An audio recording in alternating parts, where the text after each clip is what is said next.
I don't know exactly how to explain what happened in that moment. Maybe I shouldn't even try. But there are things we feel, and we don't need to explain because we feel them, and we feel them so deeply. It hurts. Like the heart is screaming, even when the mouth stays silent. They declared my son dead at 3:47 a.m. The doctor came into the room with a tense face. He couldn't look me in the eyes. He said he was sorry, that they did everything they could, that he had passed peacefully. I heard the words, but they felt like they were coming from underwater. The world was muffled. My body frozen. But in my chest, something didn't make sense. Something was screaming, "It's not over." They let me in to say goodbye. The room was cold, lit by a harsh white light that hurt my eyes. My son was lying there, so still, so quiet. The machines turned off. No breath, but something was wrong. Very wrong. I held his hand. It was still warm. That shocked me. It felt like his body was still whispering, "I'm here, Mommy." But no one else heard it. Only me. I leaned down, rested my face on his, and whispered, "If you're still in there, give me a sign. Anything. Just so I know you heard me." Silence. The tears didn't stop. But they weren't tears of despair. They were tears of fight. I was fighting right there, with all the love I had left in me, with every second of our story, with every memory that refused to be the last. They asked me to leave. They needed the room. They were already handling the paperwork. But I begged for just one more minute. Just one more. I closed my eyes, took a deep breath, and said, "If this story is touching you, comment below where you're watching from and what time it is right now." I was about to get up. I had already turned my body when I heard it. "Mom," a whisper, almost a breath, but I heard it, and the world stopped. I turned instantly, looked at him, his eyes still closed, but his lips, they had moved. It wasn't imagination. I swear on everything that's sacred. It wasn't my mind playing tricks. It wasn't grief screaming. It was him. I ran to him, held his face in both hands. "Baby, you heard me. Please say something. Just one more time." Nothing. But then, the slightest movement, a twitch in his eyelid, a finger tightening, and then the sound. Weak, dragged out, but real. "Mom." That was when panic turned to miracle. Alarms went off. The medical team rushed in. A nurse shouted something I didn't understand. The doctor who had signed the death certificate turned pale. They told me to leave the room. But I didn't. I couldn't. Not after that. I stood just outside the bed, watching everything, trying to understand if what I was seeing was real. They reintubated him, reattached the monitors. The heart screen lit up again. Pulses, beats, rhythm. A miracle? A mistake? A coincidence? I don't care, because for me, it was what I already knew deep inside. My son was still there, and he heard me. When he was born, I didn't know what to do with so much love inside my chest. It was a feeling so intense it actually hurt. I looked at that tiny little face, that little button nose, and I thought, how is it possible to love someone this much when I've just met them? But it wasn't just that. He arrived at a time when I was holding on by a thread. Before him, my life was full of empty spaces. A marriage that had died long before I left it. a career abandoned, a loneliness so deep it echoed against the apartment walls. And then he came. Not planned, not expected, but exactly at the moment when I needed a reason to stay alive. I remember the first day he called me Mommy. His mouth was covered in carrot puree. He smiled, pointed at me with that chubby little finger, and said, Mama. Time stopped right there. It was the first time in years that I felt I was exactly where I was meant to be. He grew fast. He was curious, smart, but so sensitive. He cried watching dog movies. He said thank you even to the doorman. And every time I sneezed, he would run to me and ask, Are you hurt, Mommy? He had a habit of keeping little pebbles in his pocket. Each one had a meaning according to him. One day he gave me one and said, This one is for when you're sad. It glows in the dark. I kept it. I still have it. And that night in the hospital, I had it in my pocket. He loved rain. He loved making up names for the birds in the park. He had given a thrush the name Tanino. And every time Tanino landed on the tree outside the window, he would shout, Look, Mom, it's Tanino. He came to sing for us. Those little things felt small at the time, but now they are everything I have to keep from losing my mind. He was healthy. He ran, he played, he talked nonstop. He never had anything serious, and that's why no one believed me when I said something was wrong. It was a mother's instinct, a strange cold feeling in my stomach, a sense that something was about to change. He started sleeping too much. Then he lost his appetite. One day he told me he was seeing little white things when he looked at the ceiling. I took him to the pediatrician. He said it was just a phase, that kids make things up for attention. But I knew. A mother knows.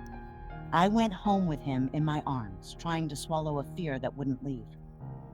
And that night, he said the sentence that still breaks me today, Mom, if I sleep today, will I wake up tomorrow? I smiled. I told him yes. Of course. But something inside me froze. The next day, he collapsed. Suddenly, without warning, without a scream, I woke up to the sound of his body hitting the floor. When I reached him, he wasn't responding. His eyes were open, but so far away. I screamed. I picked him up. I ran through the street begging for help. The neighbor called the ambulance. The rest became a blur of sirens, doors, technical voices. I don't remember what I said, but I remember what I felt. It was like someone was ripping my soul inside out. In the ambulance, I held his hand the whole time. I whispered in his ear nonstop, Stay with me, just stay. You're my miracle. At the hospital entrance, I heard the paramedic whisper, Bring him fast. He's slipping away. But I already knew that. I felt it. And still, I didn't stop believing. Because he had already saved me once. And I knew that if he had even the smallest chance, he would come back. They say mothers overreact, that we're anxious, that we see problems where there are none. I heard that so many times in the months before everything happened that I started to doubt myself. But there was something strange in the way he stared at nothing. He was such a full-of-life child. When he was awake, it was impossible to ignore him. He laughed out loud, talked to his toys, ran around the house in socks, sliding across the tile floor. But one day in the middle of playing, he stopped and just stared at the wall. Son, I hear a little noise, Mommy, right here. And he pointed to his head. I smiled, tried not to show my worry. But that sentence stayed with me the entire day. I started watching him more closely. He was tripping more often, forgetting words he used easily before. One time, he tried to put both slippers on the same foot. He laughed like it was a joke, but that wasn't like him. I told his father. He laughed too. You worry too much. It's just a phase. But it wasn't. One Sunday, we went to the park. He asked me to carry him, said he was tired, but he loved to run. Running was his favorite thing. That day, he wanted to leave early. When we got home, he went straight to bed. No dinner. I touched his forehead, warm, but no fever. It was something else. It was absence. That night, I sat on the floor in his room and just watched him sleep. His breathing was normal, but his chest didn't rise the same way. It was like his body was fighting something invisible. The next day, I took him to the doctor. I told them everything: the fatigue, the attention lapses, the sensitivity to light. The doctor typed as I spoke. He didn't even look me in the eyes. Could be burnout, maybe anxiety. Smart kids often worry their moms too much. He's growing. He'll level out. I wanted to scream, to grab that man by the collar and ask if he had any idea what it feels like to know something is wrong with your child. But I swallowed it and went home with my son in the back seat, staring silently out the window. That afternoon, he stayed in bed the whole time. I made soup. He refused it. I massaged his little feet like I always did. He didn't smile. I sat on the edge of the bed, ran my fingers through his hair, and asked, "Are you okay, baby?" He took a moment before answering. "Mommy, when we dream and don't come back, where do we go?" That question cut through me like a blade. It's not the kind of thing a child usually says. Or maybe it is, but not in that tone, not with that emptiness in his eyes. That night, I slept next to him. Woke up every 2 hours just to check if he was still breathing. Each breath brought a bit of relief, but fear was always faster than the relief. The next day, I made an appointment with a different pediatrician. I insisted. I pushed. I yelled. He ordered tests. And while we waited for the results, he had a seizure. It started with a scream. I was in the kitchen. I ran. He was sitting on the bedroom floor, trembling, eyes fixed on me, but not seeing me. I called his name. Nothing. He couldn't hear me. I called emergency services, and that was the end of waiting. The transition from fear to full-blown terror. When the test results came in, the doctor's face changed. She didn't speak at first, just asked me to sit. "We need to admit him today. Right now." Those words made my vision go dark. But the worst part wasn't that. It was the moment I looked at him, his hand gripping mine tightly, and heard him say, "You're scared, aren't you, Mommy?" I smiled, already crying. "A little, but we're going to be okay. Together." He nodded, trusting me. And it was with that look that he walked through the emergency room doors. The emergency room smelled like alcohol and worn out hope. That cold, harsh white light felt like it was mocking my pain. As if it were exposing something I didn't want to admit even to myself, that I was losing him. They placed him on a stretcher that felt too small for the size of my anguish. Needles in his arms, sensors on his head, tubes in his nose. Every wire was a line between life and the end. And I wanted to rip them all out, run away with him in my arms, and take him somewhere far from that technical coldness. He looked at me, without blinking, without speaking, but I knew he was still in there. "Mommy, where's Tonino?" He whispered that while the nurse adjusted the electrodes. It took me a moment to understand. "The bird baby? The one from the park?" He nodded slowly and whispered, "Will he know where I am?"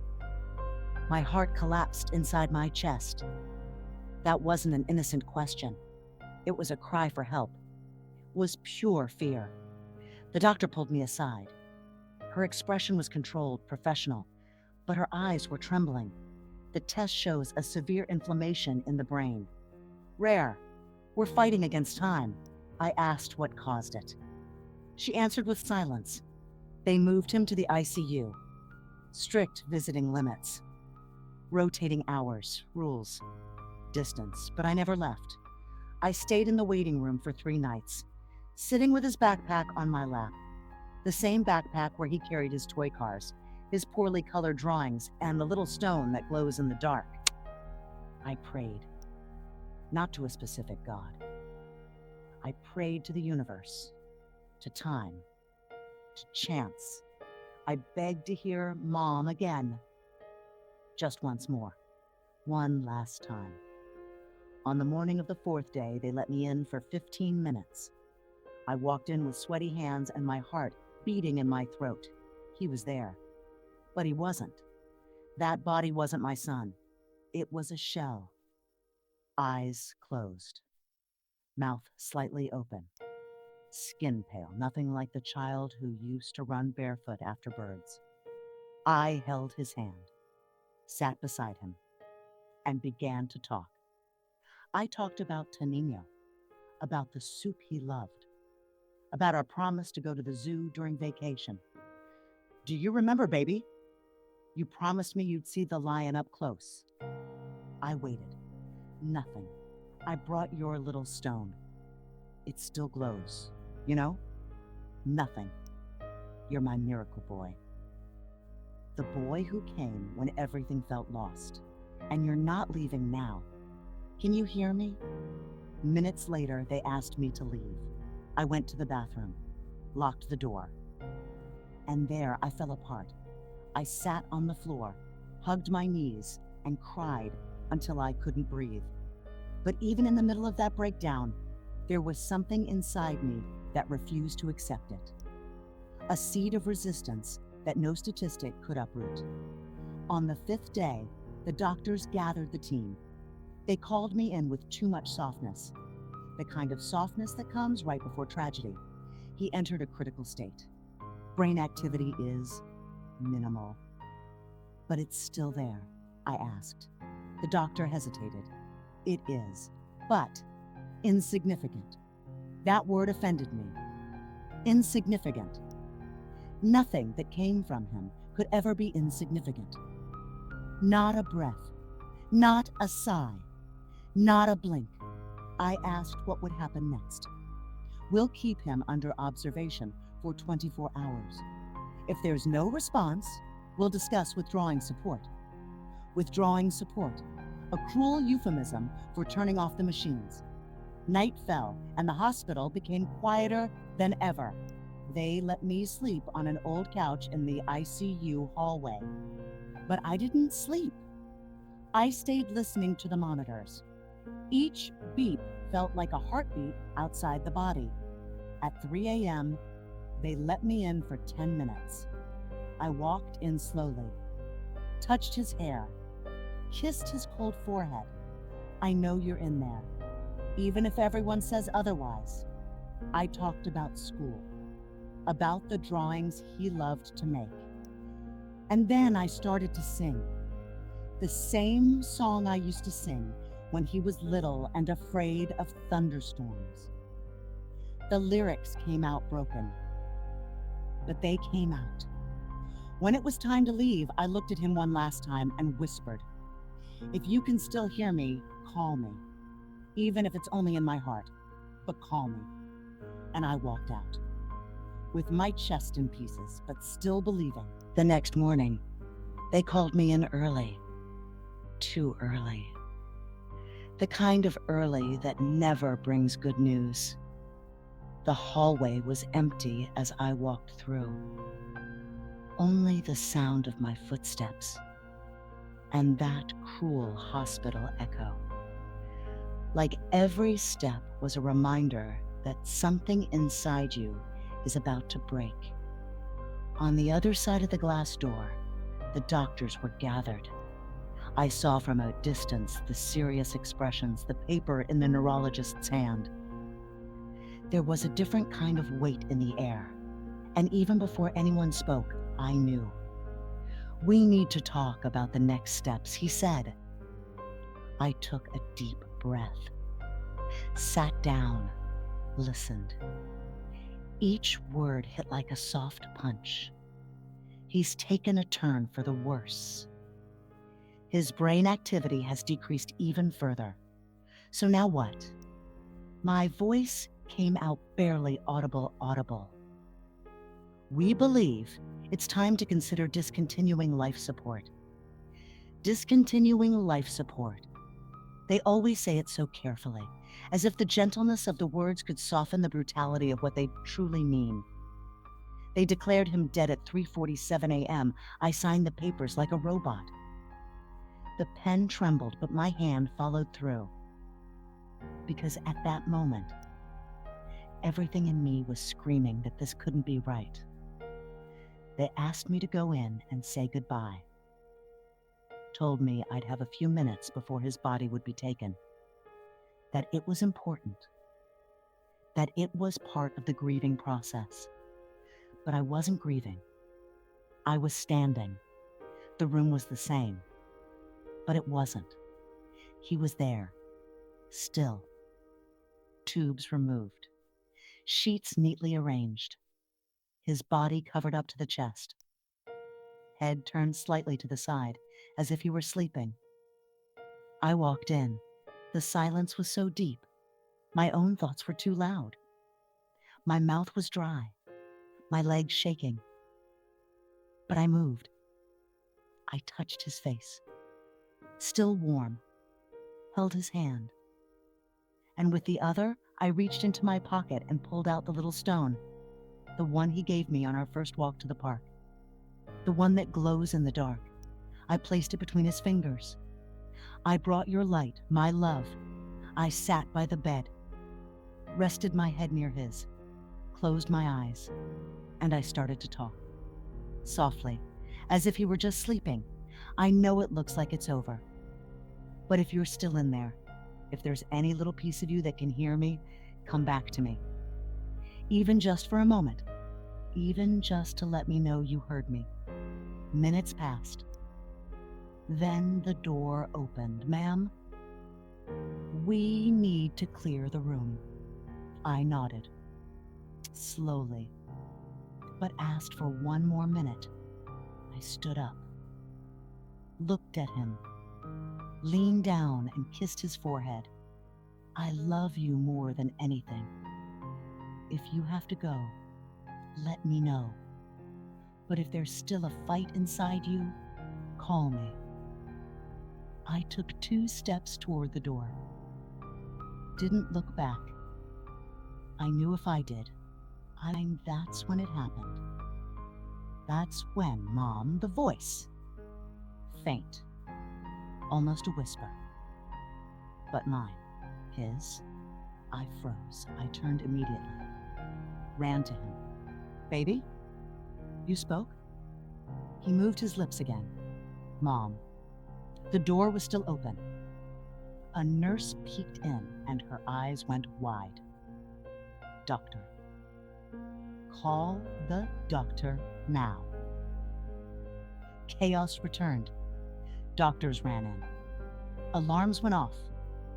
His breathing showed up on the screen again. Heartbeat. Small, fragile. But there. The neurologist came rushing in, completely pale. He looked at the data, then at me. This is impossible. But there he was. The boy who wasn't supposed to be. The boy everyone had given up on. Except me. He squeezed my hand. Slowly. As if relearning. And in that touch, I knew. He had come back. The sound of the word Mom spoken by him in that silent room. After the paperwork, after the silence. It was like the universe screamed beside me. You were right all along. I didn't cry in that moment. I couldn't. I just stood there, frozen, as if I were trapped inside a miracle. As if my soul had been holding its breath and suddenly could breathe again. Mom, that was it. A short word. One he used to say 100 times a day before everything. But now it was an anchor, A call, a silent scream in the middle of the void. And it was everything. The doctors didn't know what to do first. They reconnected the sensors, put the tubes back in place, started asking the same questions again, in hushed tones, like they were afraid to scare the miracle away. The whole team was in shock. But I wasn't. I just looked at him and thought, I knew. The machines began to beep again. The monitor lines began to flutter with small movements. His assisted breathing took on rhythm. His oxygen levels improved. His temperature rose. Each number on that screen was his body saying, I'm here, still here. He heard you, said a nurse, tears in her eyes. He always did. I replied. They sat me in a chair beside the bed. I never let go of his hand. Held it gently. Felt a faint response in his fingers. Not strong, but there. One of those tiny movements doctors call reflexes, but mothers call hope. Baby, can you hear me? His eyes didn't open, but there was a tremble in his lips. A breath. We're going to get through this, okay? I promise. And I stayed there. For hours. The entire hospital seemed different. The ICU had become a waiting room for the unexplainable. Every doctor that walked in had wide eyes, checked the machines, the data, and shook their heads. He didn't have enough brain activity to, they'd start to say, but none of them could finish the sentence because he did. And I knew this wasn't some medical twist. It was a call. He came back because he heard me. That night, they let me sleep inside the ICU, right next to him. I lay back in a metal chair, covered in a blanket that was far too thin. But I was at peace. For the first time in many, many days, the silence of the night had changed. It was alive now. With every beep on the monitor, I smiled. Yes, smiled. Because the sound of those machines that once tortured me was now music. The next morning, the tests revealed something no doctor could explain. Brain activity restored, with limitations, with caution, but real. We need to keep monitoring. We can't make any predictions yet. I don't need predictions, I said. I have him. Days passed. He started responding, slowly, first moving his fingers, then making little faces when the light hit his eyes. A week later, he opened them. And when he did, the first thing he did was look for me. Mom? I'm here, my love. I've always been here. He smiled. Faint, small, but strong enough to tear down any doubt left in the world. Every stage of his recovery was a slow dance between science and faith. And every night, I whispered to him, thank you for coming back to me. Thank you for calling me. The sound of his little footsteps running through the backyard became the soundtrack of my days again. Clumsy steps, scattered laughter, his voice singing made-up songs with nonsense lyrics that he swears are secret. Today he runs, barefoot in the dirt, hair blowing in the wind, mouth sticky with juice. And every time he runs, I tremble because only I know what each step means. Each giggle. Each silly fall he gets up from without crying. Each bizarre question he asks me before bed. Only I know what hides behind that crooked two-tooth smile. There's a cold hospital room, an unmoving body, a signed form, a goodbye that never happened, and the word mom that gave me my life back. He asks me to play. He wants me to run with him, but sometimes I can't. I sit on the porch, eyes glassy, smiling through a storm made of gratitude, fear, and a haunting memory of what almost was. He doesn't remember any of it. He already asked why everyone at the hospital hugged me so much on the way out, said it was just a dream. And maybe for him it was. But for me, it was a crossing, a passage between life and the void. And we made it. We came home weeks later, with recommendations, therapies, routine tests. But most of all, we came back with a silent pact. Never again doubt the strength that binds us. The first night back, he wanted to sleep in my bed. He brought all his toys, climbed in, curled up next to me, and asked, "If I dream, you'll stay with me, right? Always." I answered, swallowing the tears that threatened to return. He fell asleep in minutes, but I didn't. I stayed up watching him, counting his breaths, running my fingers through his hair just to make sure it was real. The following week, he gave me a drawing.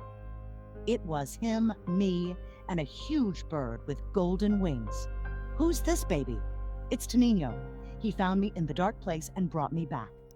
I couldn't breathe. "Brought you back?" "Uh-huh. He said you were calling me. And when a mom calls, we come back." I looked away, hid in his hug, and stayed there, trying to hold in something that was already falling. The tears, memory, the truth only we understand. Today he runs, and every time he runs past me, I say thank you. For the miracle, for the fight, for the voice that called me back when everyone else had given up. But most of all, for the fact that he heard me. A few days ago, he asked me something I wasn't ready to answer. We were coming home from school. He was in the back seat, humming one of those songs only he understands. The sun was hitting his face, and for a moment, it felt like everything we had lived through was just a distant dream. "Mom, if I really had gone, would you forget me?" The question came out of nowhere. No warning. Like he had been holding it inside all along, waiting for the right moment. And the right moment came. I gripped the steering wheel tight, swallowed the wave of pain that crashed over me. "Never, my love. I'd remember you in everything. In the sound of the wind, in the smell of rain, in the birds at the park. In me, you would still be alive." He smiled, looked out the window, and said, "Then I'm glad I stayed. Glad. But the truth is, a part of me is still in that room. In the minute before he spoke, in the instant before the impossible. A part of me is frozen in those seconds when the world decided he wasn't here anymore. And it's that part that still makes me afraid to close my eyes at night. Because sometimes the silence of the bedroom brings it all back. The doubt, the echo of the unplugged monitor. But then he calls out, "Mom," even in his sleep, even in dreams. And I return. I come back every time with the same strength, with the same love, with the certainty that a child never really leaves as long as a mother still believes. Tonight he sleeps beside me, and I write these words like releasing an ancient secret, a scream held in for too long. They signed the death certificate. But he called me, and I heard him. And you, would you have heard him?